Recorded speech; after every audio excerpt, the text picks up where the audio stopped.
Bueno, padre, hay un montón de temas que se han ido colando en estos días. Algunos los hemos conversado en otros momentos a través de otras vías, pero no quiero dejar pasar la oportunidad como superior de la Compañía de Jesús en Venezuela, responsable de estar en contacto con el resto digamos, de órdenes religiosas y hacer seguimiento también de cómo influye lo que ha pasado en los últimos días, cómo se recibe la noticia del nombramiento del Papa León XIV y sobre todo teniendo en cuenta que justo el que estuvo antes era parte de la Compañía de Jesús, que fue el Papa Francisco, jesuita también, y quien pues dejó unos temas que tendrán continuidad, puso su propia impronta durante su pontificado y ahora se recibe con expectativa lo que pueda significar la elección del Papa León XIV. Bueno, mira, la muerte del Papa Francisco en lunes de Pascua fue ya un signo importante para toda la iglesia, ¿no? Un papa que entrega su vida en la Pascua de la Resurrección. Yo creo que eso fue un signo bonito después de haber leído aquel discurso tan hermoso para toda la humanidad, de una invitación a la fraternidad, ¿no? Que es en definitiva el mensaje principal de Jesús de Nazaret. Y después de ello, pues en medio del dolor y la esperanza y las expectativas, pues la iglesia se puso en oración profunda para acompañar al colegio cardenalicio a la elección del nuevo papa. Y la noticia del nuevo papa siempre es una sorpresa, porque como se dice, ¿no? Se entra papa y se sale cardenal, porque siempre están los famosos papables que casi nunca dan como resultado que esos, y siempre hay una sorpresa, ¿no? Y sin duda alguna nos sorprendió positivamente esta elección. En primer lugar, porque creemos que fue un acontecimiento eclesial importantísimo en el que toda la iglesia se puso en oración. En segundo lugar, porque creo que fue una decisión del Espíritu que movió los corazones de todos estos cardenales allí reunidos en el cónclave. Y en tercer lugar, por el nombre que el nuevo Papa se ha colocado para su misión.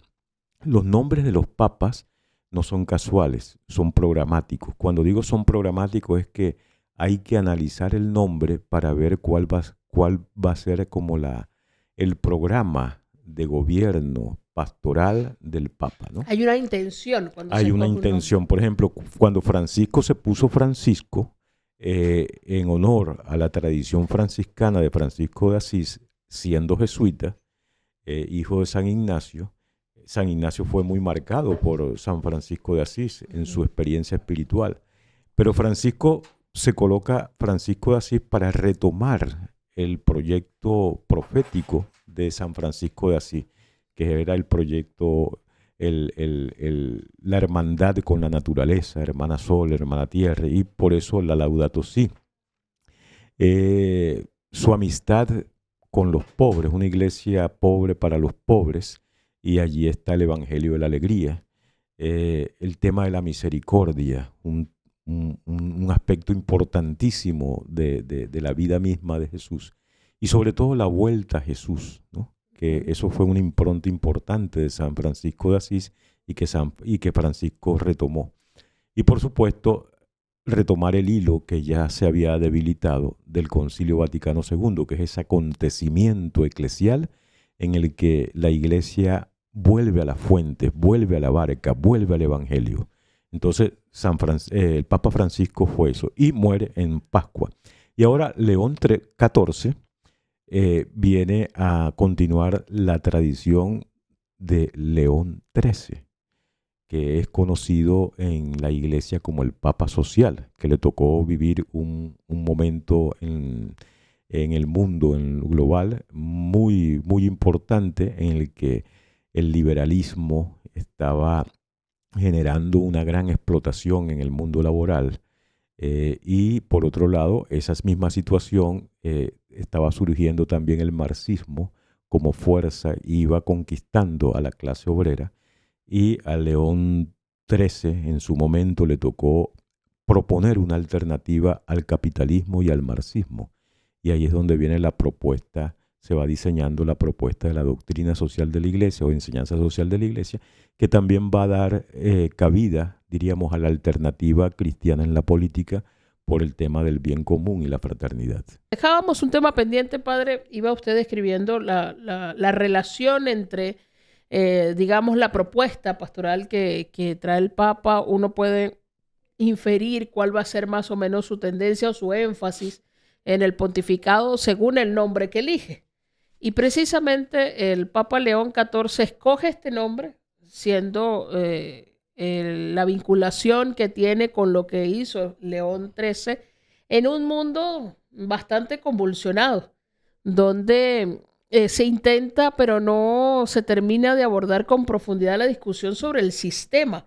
Un sistema que también fue cuestionado, por cierto, por el Papa Francisco, desde distintas aristas, pero un elemento que quizás no se mira tanto, pero ha salido en estos días, aunque sea en tonos bajitos, son las condiciones del trabajo. Y es precisamente bajo qué condiciones se produce masivamente, se potencia la cultura del consumismo, etcétera. ¿Cómo mirar el reto que asume el Papa León XIV viendo este contexto mundial, este contexto en el global? Sí, fíjate, yo decía que los papas se colocan el nombre programáticamente, que hay que analizar el nombre y la tradición que ese nombre tiene en la Iglesia para ver cuál va a ser, diríamos, como su programa pastoral y su programa de gobierno, ¿no? En el caso de León XIV, sigue la tradición de León XIII, y León XIII le toca afrontar, dialogar con la revolución industrial, que la revolución industrial en el siglo XIX se da en un contexto de gran explotación laboral, más de 18, hasta 18 horas de trabajo, explotación infantil, explotación de la mujer, una explotación laboral muy, muy, muy dramática, un capitalismo salvaje.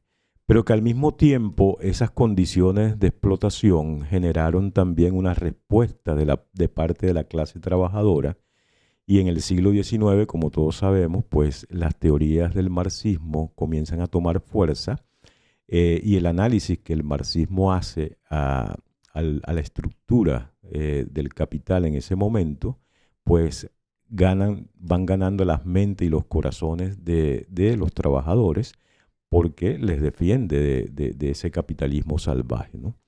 Entonces, el León XIII pues afronta desde una pastoral que va a dar origen a lo que se conoce como la enseñanza social de la Iglesia o doctrina social de la Iglesia, a la búsqueda de una alternativa al marxismo y al liberalismo, ¿no? Y apuesta por el bien común, poniendo al trabajador, a la persona, a la dignidad de la persona en el centro. Y desde allí, pues, va a ser su propuesta, ¿no? Una de las cosas también interesantes es él está totalmente en contra de la esclavitud, que en ese tiempo, pues, había mucha esclavitud en el mundo. Tanto que él es el que canoniza a San Pedro Claver, que es el patrono de los derechos humanos y es el patrono de los esclavos negros, ¿no? Y cuando él canoniza a San Pedro Claver, él llora, se conmueve, llora y dice: no hay una vida que después la de nuestro Señor Jesucristo me haya conmovido tanto como la de San Pedro Claver. Y San Pedro Claver es el liberador de los esclavos. Pues hoy vivimos también en un mundo en el que lamentablemente se están retomando las recetas de la esclavitud laboral y la esclavitud de todo tipo, ¿no? Si algo hay ahorita en el mundo son la valoración de modelos productivos muy explotadores. El mercado, o sea, se ha ido. Curiosamente, a León XIII le tocó buscar una alternativa entre el capitalismo y el marxismo, pero ahora en este momento pareciera que se están juntando estados marxistas, comunistas, con estados, con el liberalismo, haciendo como una síntesis, Los ¿no? extremos Los extremos se están juntando y están excluyendo totalmente a la persona, ¿no? Creo que el modelo chino es un modelo económicamente productivo que, por supuesto, como se dice, ha sacado a mucha gente de la pobreza, pero a costa de una depredación de la ecología, a costa de una explotación laboral importantísima, sin condiciones. Una de las cosas de la receta que trae el modelo chino es, primero, la desarticulación de todo lo que sean asociaciones, organizaciones gremiales, sindicales, porque esas defienden los derechos laborales y, por supuesto, si lo que necesitas son manos de obras esclavas, entonces no te interesa que estén asociadas, ¿no? Entonces todo lo que son contrataciones colectivas pues van desapareciendo, reivindicaciones laborales van desapareciendo y queda la persona solo ante el proyecto productivo y ponen a los trabajadores pues a competir unos con otros. Y bueno, gran parte de las cuestiones que se dice también de la migración es justamente eso, ¿no? O sea, que la mano de obra migrante termina siendo una mano de obra barata y que hace competencia a los trabajadores locales. Y eso genera también xenofobia, ¿no? En los contextos económicos. Entonces, estamos volviendo nuevamente a esquemas de explotación laboral esclavistas, actualizados, ¿no? Con nuevas tecnologías. Más modernos, pero esclavistas al fin. Sí, con nuevas tecnologías. Además, también hay otro desafío importante ahorita, que es la competencia de la inteligencia artificial, que esos son procesos con los que tenemos que afrontar, con los que tenemos que dialogar y que son irreversibles. Entonces, bueno, a este Papa le va a tocar fundamentalmente, como lo hizo León XIII, dialogar con el mundo actual y buscar una alternativa, una propuesta cristiana a favor de la dignidad humana y de los derechos humanos. Es inevitable en este análisis no recordar al Papa Francisco cuando hablaba de la cultura del descarte, porque como bien lo dice usted, se van casando los extremos. Entonces tenemos un sistema como el productivo como el chino, que luego a quien le sirve es a un sistema consumista como el de Estados Unidos, porque esto que producen los otros lo venden a precios exagerados, porque la exclusividad, y entran todos estos temas, todas estas teorías consumistas que ponen por encima de la persona la superficialidad, ¿no? La apariencia, el pertenecer a los estatus. ¿Cómo lidiar con eso también desde el punto de vista del mensaje que nos dejaba el Papa Francisco y esto que va asumiendo el Papa León XIV, que a algunas cosas le dará continuidad y luego va mostrando también su propia personalidad? Yo creo que a la Iglesia le toca fundamentalmente tener un papel profético, evangelizador profético, que en definitiva es ser signo de lo que creemos, ¿no? De lo que creemos. Entonces, si creemos realmente que toda persona humana tiene un valor, que eso es lo que significa la palabra dignidad. La palabra dignidad significa valor de la persona, ¿no? Entonces necesitamos ir creando relaciones y creativamente también modelos económicos que pongan por encima la dignidad de la persona humana. No es fácil porque los modelos de desarrollo actuales, tanto el norteamericano como el chino, no toman en cuenta, diríamos, no ponen en el centro la persona, sino la relación oferta, demanda, consumo. Y esto implica que el planeta Tierra, pues si se sigue en esas dinámicas de desarrollo, el planeta Tierra puede desaparecer, ¿no? Entonces, hasta que no haya una alerta real con todos estos temas de calentamiento global, los cambios climáticos, la naturaleza está clamando un nuevo modelo de desarrollo y nosotros también en nuestros propios hábitos. Entonces eso va a necesitar también una conversión personal. No basta solamente señalar a China, a Estados Unidos, criticar o plantear alternativas teóricas, sino que también cómo estamos viviendo nuestra vida, cuáles son nuestros patronos, nuestro patrón de conducta diario, cotidiano en eso. Entonces tenemos que buscar alternativas reales. Usted hacía referencia antes de ir a la pausa a aquello que en lo que creemos, ¿no? Que de alguna forma eso marca nuestro sistema de creencias, nuestro sistema ético, nuestra moral, marca nuestra conducta al final del día. Y cuando hablamos de creencia, hablamos también de cultura. Y en la cultura venezolana hay un personaje que ha sido muy relevante en los últimos años y que este año se recibe con alegría la noticia de que va a ser exaltado a los altares, que es el doctor José Gregorio Hernández, conocido como el médico de los pobres. Finalmente, después de muchos años siendo el venerable, luego el beato, va a ser San José Gregorio Hernández de manera formal. ¿Qué significa esto para la feligresía, para el pueblo venezolano, para la cultura popular venezolana? Quisiera comenzar diciendo que en la iglesia inicialmente, en la primitiva comunidad cristiana, los santos eran santos por proclamación. Y eso pasó en Venezuela. A los pocos, en el mismo día de la muerte de José Gregorio Hernández, hay testimonios muy hermosos. Por ejemplo, el Rómulo Gallego, que no era creyente, un gran escritor venezolano que todos de feliz memoria, dice: delante del féretro de José Gregorio Hernández todos sentíamos el deseo de ser bueno. Y el pueblo, el día que muere José Gregorio Hernández, cuando va camino al cementerio, lo toma y dice y el grito es: José Gregorio es nuestro. Y ya desde el primer día comienza la gente a tenerle devoción y a proclamarlo santo.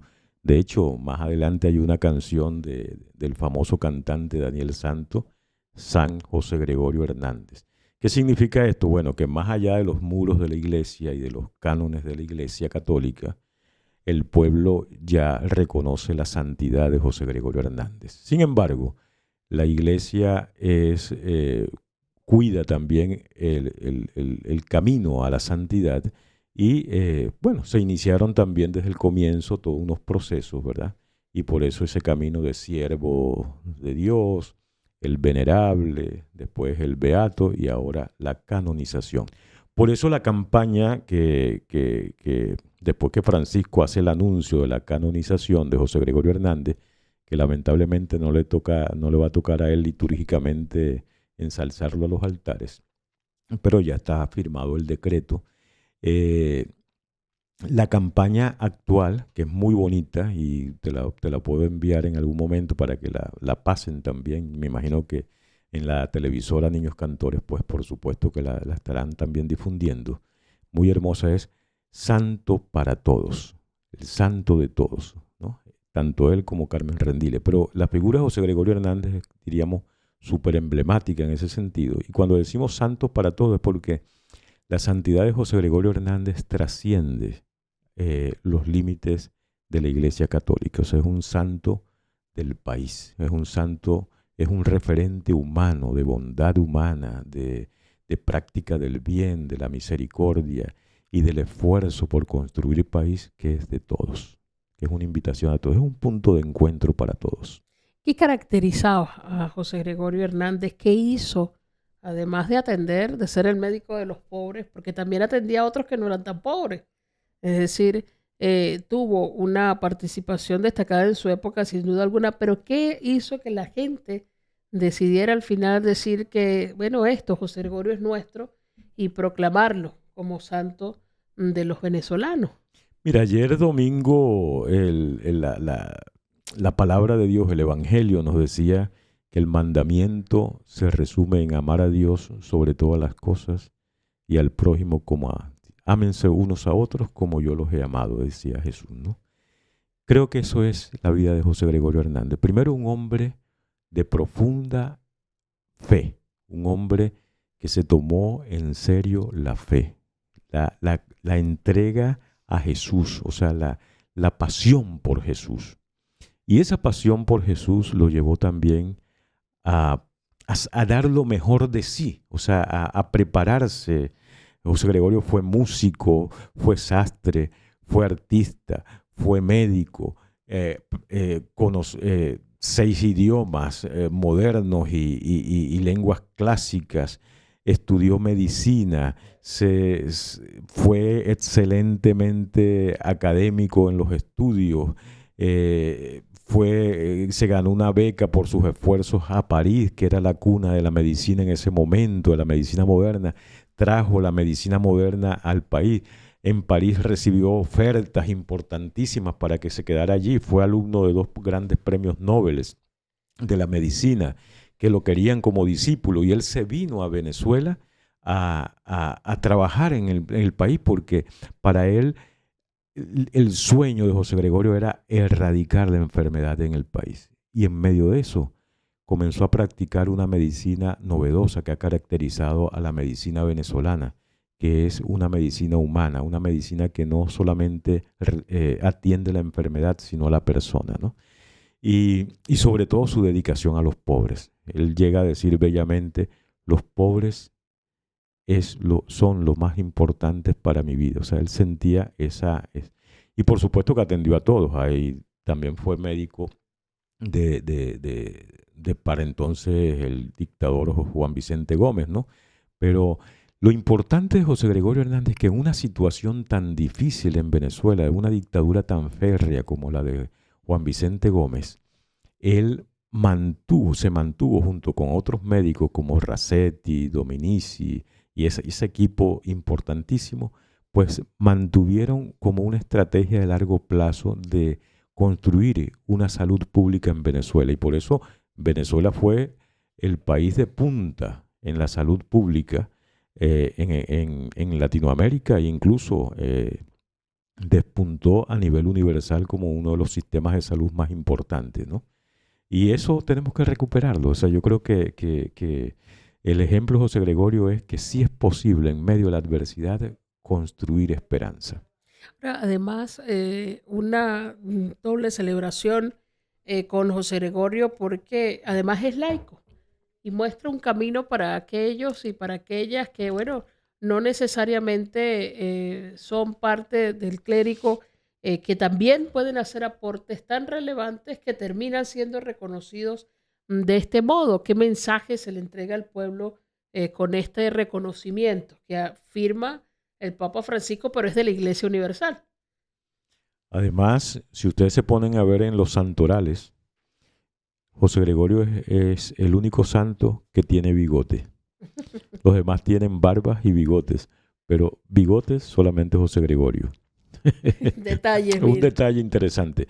Y es laico. También es verdad que hay que decir que él siempre deseó tuvo una vocación al sacerdocio y se empeñó, pero al final descubrió de que su sacerdocio, como Rasetti, fíjate, Rasetti era agnóstico, y un agnóstico no cree en Dios, sino en la razón. Pero eran muy amigos, y tenían debates públicos y se respetaban mutuamente y tenían debates públicos en la prensa de entonces. Y Rasetti, el día del funeral de José Gregorio, llega a decir: José Gregorio ejerció el sacerdocio del dolor. O sea, aquel hombre que deseó ser sacerdote y que lamentablemente, bueno, no lamentablemente, sino que para él, ¿no? Pero que Dios lo llamó fue a ejercer el sacerdocio del dolor. Y fue consagrándose a la medicina desde su fe, dando testimonio y cercanía a los pobres y siendo para todos, ¿no? Es que descubre y revela esa santidad, esa humanidad que le caracterizó. Padre, hablando de José Gregorio Hernández y sus características, quizás, ¿qué es lo más destacable para usted, lo que más podríamos resaltar que podría ser útil, particularmente en estos tiempos en Venezuela? Para mí, José Gregorio Hernández, la capacidad que tuvo desde la fe de superar las adversidades. Y las adversidades entendidas, en primer lugar, los fracasos. José Gregorio, bueno, en su búsqueda de hacer sacerdocio, experimentó muchos fracasos. Sin embargo, no se quedó allí. Se mantuvo siempre buscando la voluntad de Dios y la consiguió, al punto que hoy estamos canonizándolo. En segundo lugar, José Gregorio Hernández tuvo grandes pérdidas. Perdió a su madre desde niño y después a sus hermanos. O sea, tuvo a lo largo de su vida muchas pérdidas y tuvo la capacidad de hacer el duelo y de transformar ese duelo en esperanza. Y a nivel social, en su misión, pues le tocó habérselas con un mundo donde el gnosticismo era lo reinante. O sea, ser creyente en el medio en el que José Gregorio se desenvolvió como médico era prácticamente algo anticuado, ¿no? para el medio. Y sin embargo, él, con su autoridad, se mantuvo firme y ganó respeto en medio de sus compañeros de trabajo que lo admiraban tremendamente, ¿no? Rasetti, por ejemplo, que era agnóstico, llegó a decir, bueno, ¿quién es este señor llamado Dios que a un hombre tan brillante y tan excelente humanamente como José Gregorio Hernández lo cautiva, ¿no? Entonces, son características impresionantes. O sea, cuando la persona es testigo de lo que cree, testigo de Dios, transforma a otro y es capaz de dialogar con lo diverso. Padre Alfredo Infante, nos quedan escasamente 2 minutos, 3 minutitos de entrevista y no quiero terminar el diálogo sin, consultarle porque los venezolanos tenemos una cita este fin de semana. Hay elecciones convocadas y bueno, hay gente que todavía está en su discernimiento, hay otros que ya han tomado decisión de si participan, no participan. ¿Cómo cree usted que deberíamos mirar esta convocatoria de elecciones donde se definirá quiénes van a ocupar los cargos en la Asamblea Nacional, en los consejos legislativos y en las gobernaciones para los siguientes periodos de gobierno, según lo que marca la Constitución de la República? Bueno, muy buena pregunta, Iraní. Lo primero, yo como pastor, lo primero que digo es que la gente haga su discernimiento a conciencia, ¿no? Y que decida a conciencia, no por otros, sino a conciencia delante de Dios y delante del país. Eso es primer criterio. El segundo criterio es que recuerden que se va a elegir para la Asamblea Nacional. Y una de las cosas que está en boga es la reforma de la Constitución. Y si queremos realmente incidir en que haya o no haya reforma constitucional, pues tenemos que tomar eso en cuenta en si vamos o no vamos a elegir. Y luego también es el tema de los gobiernos regionales, o sea, los espacios, cómo mantener los espacios de participación, ¿no? Entonces creo que les invito pues a que sea un voto consciente, que no nos dejemos llevar por mandatos, sino que cada quien asuma su responsabilidad ante Dios, ante el país y ante el contexto. Y cualquier decisión que sea a conciencia es bienvenida. Padre Alfredo Infante, de verdad, muchísimas gracias, muy amable por acompañarnos esta mañana. Gracias, Iraní, y gracias a todos los que nos han seguido en este programa. Dios les bendiga a todos.